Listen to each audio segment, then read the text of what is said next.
Hello, hair സ്റ്റൈൽസിൻ്റെ പുതിയൊരു വീഡിയോയിലേക്ക് എല്ലാവർക്കും സ്വാഗതം.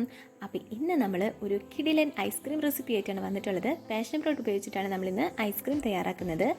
അപ്പോൾ നമുക്ക് ഉടനെ തന്നെ വീഡിയോയിലേക്ക് കടക്കാം. ഇതിന് വേണ്ടിയിട്ട് ഞാൻ പാഷൻ ഫ്രൂട്ട് എടുത്തിട്ടുണ്ട്. 5 എണ്ണമാണ് എടുത്തിരിക്കുന്നത്. ഇനി ഇതിൻ്റെ പൾപ്പ് നമുക്കൊരു ബൗളിലേക്ക് മാറ്റാം. ഇനി ഇതിനൊരു ചെറിയ പുളിപ്പ് രസം ഉണ്ടാവും. അപ്പോൾ അത് മാറ്റാൻ വേണ്ടി ഞാൻ പഞ്ചസാര ആഡ് ചെയ്യുകയാണ്. 2 സ്പൂണോളം പഞ്ചസാര ഇട്ട് കൊടുത്ത് മിക്സ് ചെയ്തെടുക്കുകയാണ്. നിങ്ങളുടെ പുളിപ്പിനനുസരിച്ചിട്ട് ഇപ്പോൾ നിങ്ങൾ എടുക്കുന്നതിന് പുളിപ്പിനനുസരിച്ച് നിങ്ങൾ പഞ്ചസാര ആഡ് ചെയ്ത് കൊടുക്കണം. അപ്പോൾ ഇതിന് നമുക്ക് മാറ്റി വയ്ക്കാം. ഇനി ഒരു ബൗൾ എടുത്തിട്ടുണ്ട്. അപ്പോൾ നല്ല ക്ലീൻ ആയിട്ടുള്ളൊരു ബൗൾ എടുക്കാൻ ശ്രദ്ധിക്കുക. അതിലേക്ക് 1 കപ്പ് വിപ്പിംഗ് ക്രീമാണ് ഞാൻ ചേർത്ത് കൊടുക്കുന്നത്. ഏത് വിപ്പിംഗ് ക്രീം വേണമെങ്കിലും നമുക്ക് യൂസ് ചെയ്യാം. ഇപ്പോൾ ഞാനിവിടെ ഫിയോണയാണ് എടുത്തിട്ടുള്ളത്. അപ്പോൾ ഇനി ഇത് നന്നായിട്ട് നമുക്ക് ബീറ്റ് ചെയ്തെടുക്കണം. ഞാൻ ബീറ്റർ യൂസ് ചെയ്ത് നന്നായിട്ട് ബീറ്റ് ചെയ്തെടുക്കുന്നുണ്ട്. ഇനി നമുക്ക് വേണ്ടത് ഇതിലേക്ക് മധുരം ചേർക്കണം. അപ്പോൾ അതിന് വേണ്ടിയിട്ട് ഞാൻ കണ്ടൻസ്ഡ് മിൽക്കാണ് ആഡ് ചെയ്യുന്നത്. ഇതിപ്പോൾ ഒരു ഹാഫ് ബോട്ടിലോളം ഞാൻ ആഡ് ചെയ്തിട്ടുണ്ട്. നിങ്ങൾക്ക് മധുരത്തിനനുസരിച്ചിട്ട് നോക്കാം. ഇനി ഇത് നന്നായിട്ട് നമുക്ക് ബീറ്റ് ചെയ്തെടുക്കണം.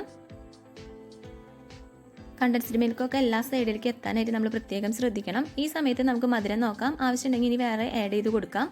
ഇനി നമുക്കിതിലേക്ക് മാറ്റി വെച്ചിരിക്കുന്ന പൾപ്പ് ആഡ് ചെയ്ത് കൊടുക്കണം. ഇത് എത്രത്തോളം ആഡ് ചെയ്യണം എന്നുള്ളത് നിങ്ങളുടെ ഇഷ്ടത്തിനനുസരിച്ച് ചെയ്യുക. ഇനി ചിലർക്ക് ഇതിൻ്റെ ഈ കുരു കഴിക്കുന്നത് ഇഷ്ടമുണ്ടാവില്ല. അപ്പോൾ അങ്ങനെയുള്ളവർക്ക് വേണമെങ്കിൽ ഇതൊന്ന് അരിച്ചെടുത്ത് അതിൻ്റെ പൾപ്പ് മാത്രം ഒഴിച്ചു കൊടുത്താൽ മതി. ഇനി ഇത് നമുക്ക് മിക്സ് ചെയ്തെടുക്കാം. എല്ലായിടത്തേക്കും എത്താനായിട്ട് ശ്രദ്ധിക്കുക. ഇനി ഇത് നമുക്ക് ബീറ്റർ വെച്ച് ബീറ്റ് ചെയ്യണമെന്നില്ല. ഒരു സ്പൂൺ വെച്ചിട്ടോ അല്ലെങ്കിൽ ഒരു സ്പാച്ചിൽ വെച്ചിട്ടോ മിക്സ് ചെയ്തോ അല്ലെങ്കിൽ ഫോൾഡ് ചെയ്തോ എടുത്താൽ മതി. ഇനി ഇത് നമുക്ക് കുറച്ച് ബാക്കി വെച്ചിട്ടുണ്ട്. ഇനി ഇത് നമുക്ക് ഡെക്കറേഷന് വേണ്ടി മാറ്റി വെച്ചിരിക്കുന്നതാണ്. അപ്പോൾ അതവിടെ ഇരിക്കട്ടെ. ഇതിപ്പോൾ റെഡി ആയിട്ടുണ്ട്. ഇനി ഇത് നമുക്ക് സെറ്റ് ചെയ്യണം. അപ്പോൾ അതിന് വേണ്ടിയിട്ട് ഞാനൊരു കണ്ടെയ്നർ എടുത്തിട്ടുണ്ട്. ഇനി ഇതിലേക്ക് നമുക്ക് ഇട്ട് കൊടുക്കണം.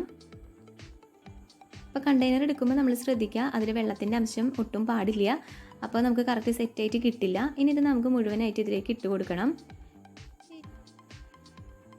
ഇനി ഇത് അടച്ച് നമുക്ക് ഫ്രീസ് ചെയ്യാൻ വെക്കാം. ഒരു 5 മണിക്കൂർ മുതൽ ഒരു 8 മണിക്കൂർ വരെ നമുക്ക് വെക്കാം. ഇതിപ്പോൾ ഞാൻ തലേദിവസം ചെയ്ത് വെച്ചിട്ട് പിറ്റേ ദിവസം എടുത്തതാണ്. അപ്പോൾ ഇത് എടുത്തിട്ടുണ്ട്. ഇപ്പോൾ ഇത് സെറ്റായിട്ട് കിട്ടിയിട്ടുണ്ട്. ഇനി ഇത് നമുക്ക് ഒരു സ്പൂൺ വെച്ചോ അല്ലെങ്കിൽ ഒരു സ്കൂപ്പർ വെച്ചോ സ്കൂപ്പ് ചെയ്തെടുക്കാം. ഇപ്പം ഞാൻ സ്കൂപ്പ് ചെയ്തെടുക്കുകയാണ്. ഇനി ഇതൊരു ബൗളിലേക്ക് നമുക്ക് മാറ്റാം. ഇപ്പം ഇതിൽ നമുക്ക് ആ പൾപ്പൊക്കെ കറക്റ്റായിട്ട് കാണാനായിട്ട് പറ്റുന്നുണ്ട്. നല്ല ക്ലിയർ ആയിട്ട് വന്നിട്ടുണ്ട്. കറക്റ്റ് സെറ്റായിട്ടും കിട്ടിയിട്ടുണ്ട്.